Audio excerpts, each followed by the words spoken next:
Welcome to this explainer. Okay, I am absolutely thrilled to have you here today because we're diving into one of the most jaw-dropping David versus Goliath upsets in all of sports history. We're heading back to March 1888 to dissect a football match that totally defied logic, shattered expectations, and left an entire nation stunned. Let's kick things off with one staggering number: 26. You see, just prior to the match we're investigating today, Preston North End played a team called Hyde in the first round of the FA Cup, and they didn't just beat them, they absolutely obliterated them by a record score of 26-0. To this day, that actually remains a record. It just goes to show how lethal and frankly terrifying this Preston team was to play against. So that begs the massive question anchoring our entire explainer today. How did the most dominant team of the 19th century choke on the biggest stage?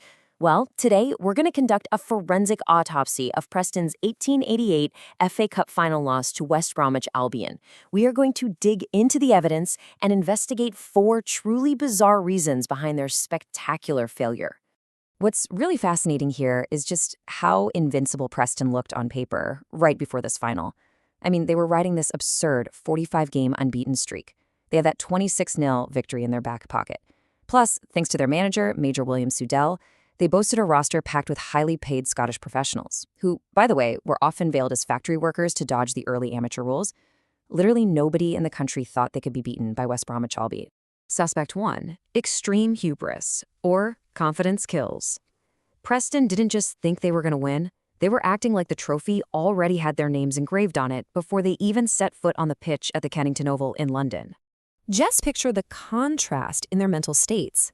You've got the Preston players swaggering around, actively offering bets on themselves to win the match, and on the flip side, West Bromwich Albion was so utterly terrified that they refused all of Preston's bets, no matter how incredibly generous the odds were. West Brom had practically accepted defeat before kickoff. But Preston took their arrogance a step further, and I absolutely love this detail. They actually walked up to the officials and requested a celebratory photograph with the FA Cup trophy before the match had even started. And why? Because they wanted to make sure their kits were sparkling clean for the championship photo. It is just pure, unadulterated absurdity to ask for a victory photo shoot before a single whistle has been blown. Well, this led to a brilliantly sassy response from the match referee and FA president, Major Francis Merindon. He looked right at them and simply asked, "Hadn't you better win it first?" He firmly shut that down. And spoiler alert, Preston didn't get their photograph with the trophy after the game either. Moving on to suspect 2, the boat race blunder, a freezing distraction. If the first suspect was all about mental mistakes, this one has to go down as quite possibly the worst pre-match physical preparation in the history of football. Let's trace the timeline of that morning. So the match kicked off at 3 p.m. GMT. But hours before the game, the entire Preston squad decided it'd be a great idea to go hang out on the banks of the River Thames. At the time, the Oxford versus Cambridge boat race was actually considered a bigger sporting event than the FA Cup final. So Preston's players stood out there in the biting, freezing wind watching boats, got completely chilled to the bone, and eventually walked onto the Kennington Oval pitch in what was literally described as a pitiful state. Hey, you don't have to take my word for it. Listen to what Preston player Bob Holmes had to say when reflecting on the disaster years later. He said, "We got starved to death on the Thames bank and could not get warm again. We were daft." It is just wild to think a professional team totally threw away a championship match just because they wanted to play tourist by a freezing river. That brings us to suspect 3, the devil in black. A questionable whistle. Even with frozen muscles and massive egos, Preston was still an incredible football team. But they ran into a highly controversial performance by the man with the whistle, the referee, Major Francis Merindon. To put this alleged bias into perspective, just take a look at the stark demographic difference between these two squads. Preston's lineup was heavily dominated by paid Scottish professionals, while West Bromwich Albion fielded an all-English 11. Many observers at the time privately questioned whether Major Merindon, who was a very staunch establishment figure, was letting his bias against paid Scottish imports influence his officiating in favor of the English amateurs. So, how did this actually play out on the pitch?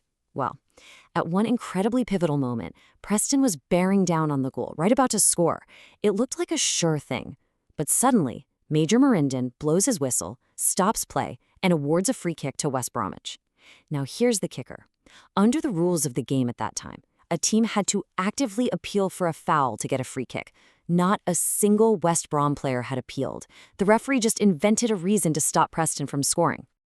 The call was so obviously egregious that Cambridge University captain Tinsley Lindley, who was up in the stands watching, later went up to defeated Preston player Jack Ross and dropped this absolute gem of a quote. "Well, Jack, you cannot expect to win when playing against 11 men and the devil." That really captures the palpable feeling that Preston wasn't just playing West Brom. They were taking on the referee as well. All right, suspect 4, losing their cool, the somersaulting Scotsman. Between the extreme hubris, the freezing weather, and the frankly terrible refereeing, Preston's defense ended up suffering a complete and total psychological meltdown right out there on the pitch. Which leads us to ask, how did West Brom actually capitalize on all of this chaos? How did a team that was literally too terrified to take a bet before the game manage to secure a 2-1 victory over those 90 minutes? Let's break down this hilariously specific tactical battle that decided the whole thing. It essentially came down to a 19-year-old West Brom star Billy Bassett and Preston's Jack Ross. Bassett realized Ross was getting super frustrated, so very cleverly, Bassett intentionally stayed completely cool, and the cooler he stayed, the angrier Ross got. It reached a boiling point where Ross physically charged at Bassett like an angry bull. He missed so wildly that he actually somersaulted clean through the air, right over Bassett's head. And while Ross was busy picking grass out of his teeth, Bassett just calmly set up George Woodhall for the clinching goal. Billy Bassett summed up his psychological masterclass perfectly later on. He said, "I managed to keep my cool, and the cooler I kept, the rasher Ross got." Bassett hit the nail on the head. He recognized that Preston's worst enemy wasn't West Brom's skill level, it was their own frantic, freezing frustration. Bassett literally just stepped back and let them defeat themselves. Finally, the aftermath, birth of the Invincibles. Now that we've completed our autopsy of this monumental collapse, we have to look at the immediate fallout. John Goodall, one of Preston's players, famously stood completely motionless in the center circle for minutes after the final whistle, totally unable to process what had just happened. But the story doesn't actually end in despair for Preston. Because Preston absolutely learned their lesson. This incredibly humbling loss fired them up. The very next season, in 1888 to 1889, Preston became the first ever Invincibles. They won the inaugural Football League Championship without losing a single match, and they took home the FA Cup without conceding a single goal the entire tournament. And you can bet they never asked for a pre-match photo shoot ever again. So I'll leave you with this final thought to chew on. When we see massive David versus Goliath upsets today, we almost always look for these really complex tactical reasons. But as this 1888 final shows us, could the greatest upsets in sports history really just boil down to extreme hubris, an ill-advised trip to a freezing river, and a referee with an agenda? It goes to show that even the most dominant teams on the planet are ultimately vulnerable to an absurd combination of human errors. Thanks so much for joining me on this explainer, and keep questioning the impossible.